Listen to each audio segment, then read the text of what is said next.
Okay, moms, we're having a conversation about regulating yourself when our toddlers are having some real big emotions. So, whether you're getting ahead of it and you're maybe not a toddler mom yet, or you're just like deep in it like I am, I'm excited to chat with you about this.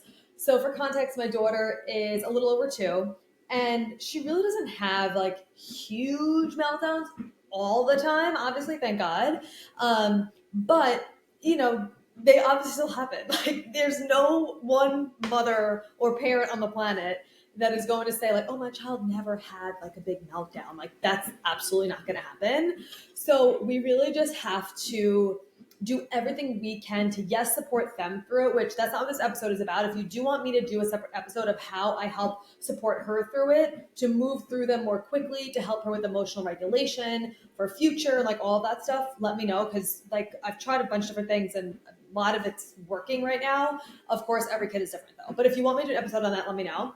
But today, what I'm talking about is regulating ourselves, because that is going to help their big emotions and like their quote unquote tantrum, people call it.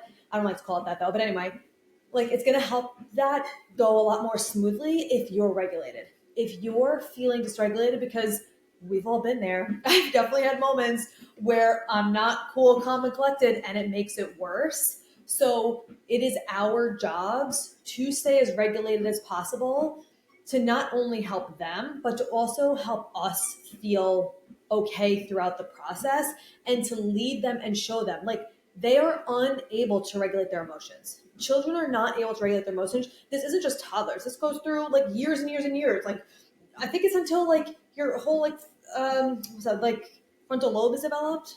Like you, I don't know, maybe 18 or something. Anyway, it's a really long fucking time. Okay, so obviously they have some more emotional regulation at that point, but whatever. The point is, this is a while, so we need to know how to regulate ourselves through this. Now, what I will start with is like a baseline of nervous system regulation is makes it easier to then regulate yourself during those moments, right? Because if you're just like dysregulated all the time in general, it's going to be way harder for you to even find any emotional regulation when they're having a big emotion like that and you're being triggered. So I'm not going to like do a whole episode right now on like how to regulate your nervous system. There's a whole module of that in the Mind Your Hormones method. So I'm not going to get into that right now. If you want me to do some like more episodes on that, let me know and I will. But I just want to state that too, that having like a baseline of nervous system regulation is so important for you to feel better through your day to day, to support your cycle, to support your fertility, to support your mental health, to support your weight, to support your children, like everything.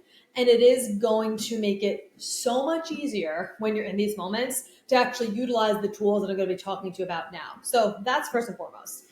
But now, when we're in the moment, let me tell you a story, two stories of what just happened recently. So this last like toddler meltdown she had was over the weekend, and she wanted her to wear her purple socks. We were going to my nephew's soccer game, getting her dressed, or shoes, or no, she's already dressed. We're getting her shoes on. We're like obviously running late because that's just my MO.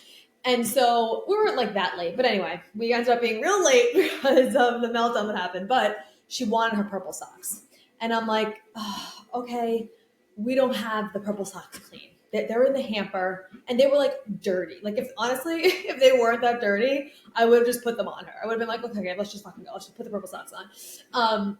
But they were dirty. So I'm like, we can't put them, but I have the pink ones. I have pink ones. At least I was like, thank God I have pink ones. If they were just like white, she's in this phase right now where she wants everything pink, purple, like that's what she wants, with princesses on it, Minnie, Mickey. I'm like, live your best life, girl. But we got to be able to sometimes have some white socks on or whatever. Anyway, so I'm like, okay, these had pink ones. I thought it was going to be okay. I'm like, oh no, but look, we have the pink ones. She wanted the purple socks. This was the beginning of the end, okay? If you know, you know.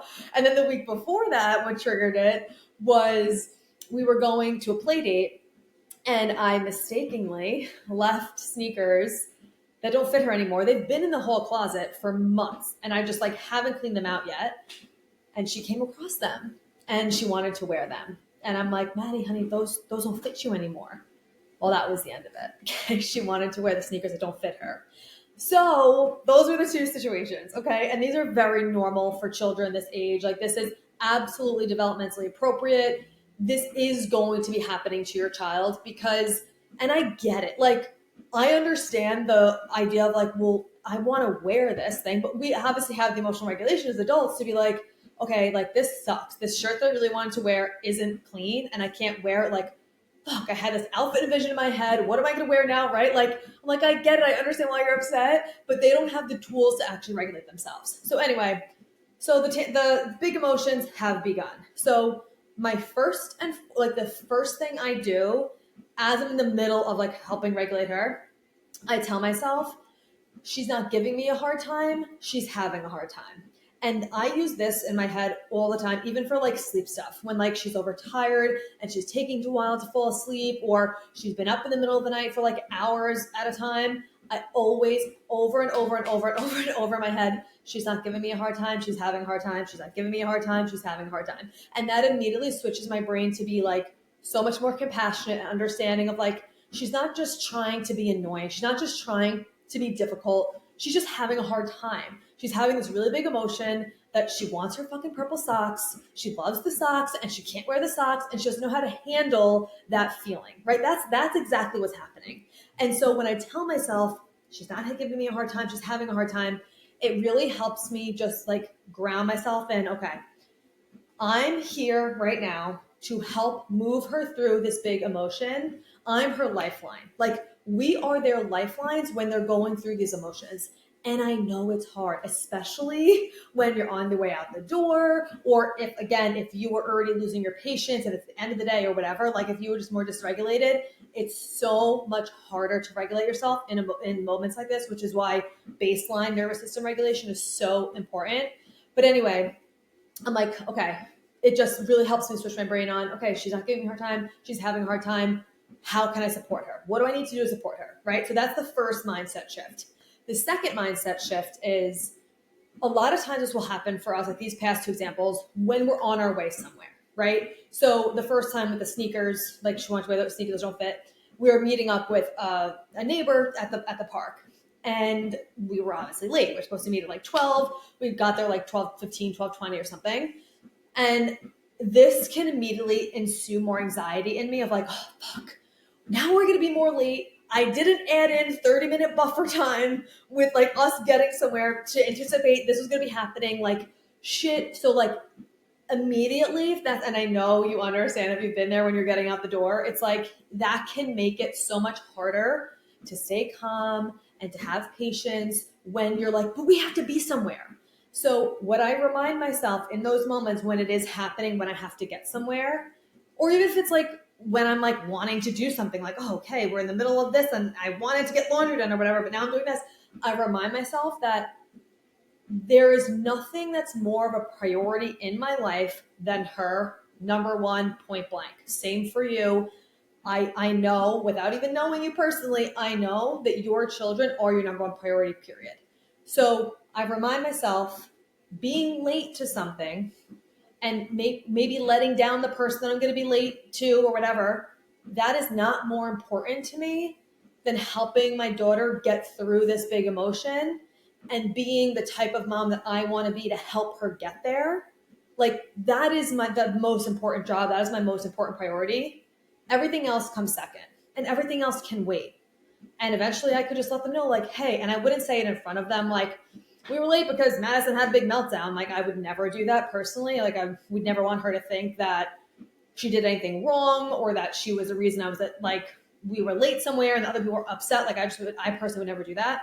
But I would like text them. Like, I texted my sister because she texted me when we were we should have been at the game already. It was like, we were half hour late. She's like, are you coming? I just texted her like, yeah, Maddie had a big meltdown. She wanted purple socks. They weren't clean. And like, she's a mom, so she just like laughed.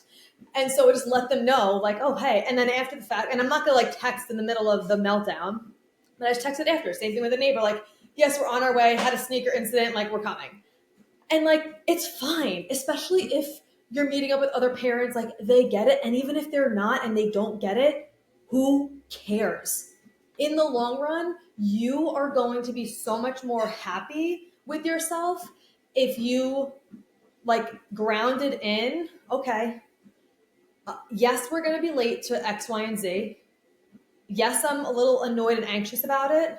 And what's most important is staying grounded, staying calm, and helping support my daughter, son, whatever. So I like part of that mindset shift of like, okay, she's my priority. We're gonna be late is just like surrendering to the moment. It's like, this is where we're at right now. And sometimes you could tell too, if you're like, oh, this is gonna be quick. Like she's kind of okay with like getting the pink socks. Like this is gonna be a quick one. Other times you're like, okay, buckle up. We're about to be riding this train for a solid 30. Okay. Like we're in this. Okay. Either way, it's like, I just surrender to it. I'm just like, okay, this is where we're at. This is what we're doing. I'm here. Do I wish I was here? Not really. But like, also I'm like, yeah, I'm so glad I'm the person that gets to support her through these things. But anyway, just surrendering to that. This is where we're at. And it's going to obviously end. It always ends. You're not going to be in this for 4 hours. Like you're not going to be in it all day long. It is going to end. And so just settling into that is really helpful and just surrendering. So the first shift, mindset wise, is she's not giving me a hard time or he's not giving me a hard time. They're having a hard time. And the second one is no matter where I'm going or who I'm going with, they're not more of a priority than me being here. So just surrendering to this is what we're doing. If we're going to be late, we're going to be late, whatever. It is what it is. Like in the grand scheme of things, it doesn't fucking matter. But supporting her or him, that does matter to me. So those are two huge mindset shifts for me. And then the third thing is I'll take some deep breaths, right? I'm always on the floor with her. And so, because most of the time she's like on the floor, right? Like rolling around or whatever. And so like I'll sit down and I'll say like, hey, mommy's going to take some deep breaths. And I'll always say out loud what I'm doing. I won't say the mindset shifts out loud because I'm just doing that in my brain while I'm helping her. But if I'm like doing an action, I'll say that out loud. And this is kind of part of helping regulate her. But I think I might do a whole separate episode on that. Let me know if you want me to. But I'll just like sit on the floor and be like, I'm just going to take some deep breaths. And I'll just tell her like, mommy's starting to feel frustrated, especially if I start feeling myself being like, hey, we're like 15 minutes in. I'm getting frustrated. I've tried all the other things. Like I'm getting frustrated. I'll just say, mommy's feeling a little frustrated right now too. I'm going to take some deep breaths. Sometimes she'll like slow down at that point. A lot of times she doesn't, but I still know that that's being seeped into her brain of like, oh, when mommy's frustrated, this is what she does. So down the line, she'll be able to associate, okay, when I'm frustrated, maybe I could take some deep breaths, right? So I sit down, I just take some deep breaths. And because it does help, like it helps me regulate myself. Like that's really the reason why I'm doing it too. But sometimes I'll do it even before I don't need it to show her, to help her slow down. Anyway, I'll save that for the episode of regulating her. But so I take deep breaths. And then if we're really getting to the point where I'm like, I'm trying all the different things with her and we're still in this and it's not working. And I'm like, fuck, like it's hard. Okay. It can be really, really hard. I'll shake my body out. I'll just be like, hey, mommy's just going to jump up and down for a second. Like I just need to shake it out. And again, I tell her what I'm doing and I want her to see these things. I want her to see that these are things that I'm doing to help regulate myself instead of her seeing me screaming, yelling, throwing something, punching something. Like I want her to see healthy coping mechanisms that she could eventually adopt. So anyway, so I'll like shake it out. And even if I don't get to that point, because I'm like really good at staying like level during these things, just because of so much work I put into my nervous system and the mindset shifts, that's like the biggest thing for me. And like, because I know that she needs me to be regulated. Like like I'm the adult in the room, so I have to lead the way with this. But anyway, even if I don't get to that shaking point, sometimes I do with this purple sock situation. So it was a solid like 20, 25 minutes. I got to that like, okay, mommy needs to shake it out because mommy's getting pissed. But if I don't get to that point, I'll still do it after a lot of times just to be like, oh my God, like shake that off. Like just be like, okay, woo, we made it. It's like once it's over, you seriously are like, holy shit, what just happened? You sometimes feel like literally what just happened, but we're on the other side.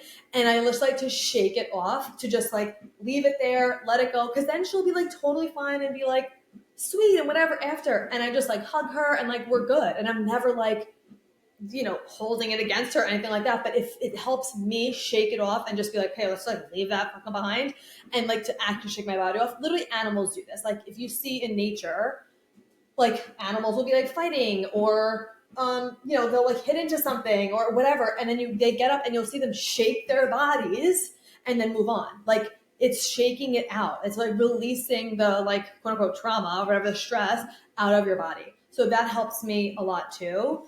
And that's how I really stay regulated throughout those situations.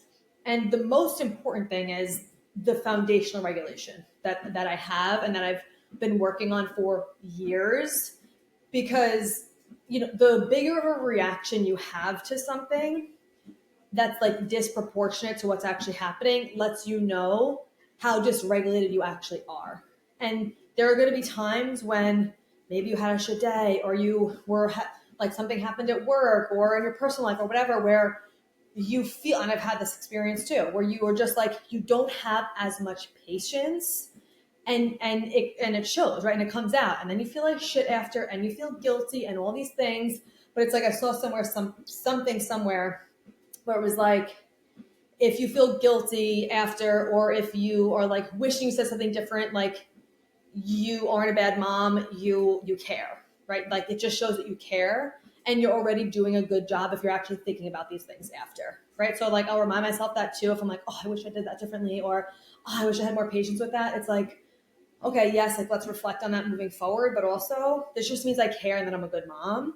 And that's just doesn't mean I'm a shitty mom, right? Because we all have those guilty feelings. Like we've all had them. That's actually another episode. But anyway, so doing things to really help regulate your nervous system on a daily basis is going to be major to actually help you stay regulated, right? Like not pounding coffee all the time, having some space of, let me know if you want me to do a separate episode. Because I'm like, we're already almost 20 minutes in and you're a mom for listening to this and you don't have all the time in the world. So I really just want to talk about the like in the moment tools of helping you regulate through these emotions, through their big emotions, and through you being like, this is so fucking annoying. We needed to leave 15 fucking minutes ago, because they really, really help me. So let me know if you try these out. Also, let me know what you do to help yourself, because we're always open to new ideas. And if you do want me to do a separate episode on what I've been doing to help regulate her, that's really been working lately, let me know. And also if you want just more nervous system regulation episodes, I'll absolutely do that too. But we're all toddler moms. We're all going through this stuff sometimes. And so if we could just have a different perspective on it, I think that's the biggest thing too, of if we're thinking about it in a different way, it's going to immediately help us stay regulated and calm throughout it as much as we can, right? And obviously the meditating and doing all the other stuff outside of it that's going to help you stay centered. But anyway, that is it for today. Let me know if this was helpful for you. If you do any of this, what was the biggest takeaway? I love chatting with you about this stuff. We're just in it together. We're all learning. We're doing it one step at a time. And I'm so grateful to be on this journey with you. And I will talk to you soon. Thank you so much for being here. If you loved this episode and learned something valuable, please share it with a friend who you think would also love it, or post it on social media and tag me so I could personally say thank you for helping me spread this important message. I am beyond grateful to be here with you. So until next time, stay intentional, stay consistent, and always mind your hormones.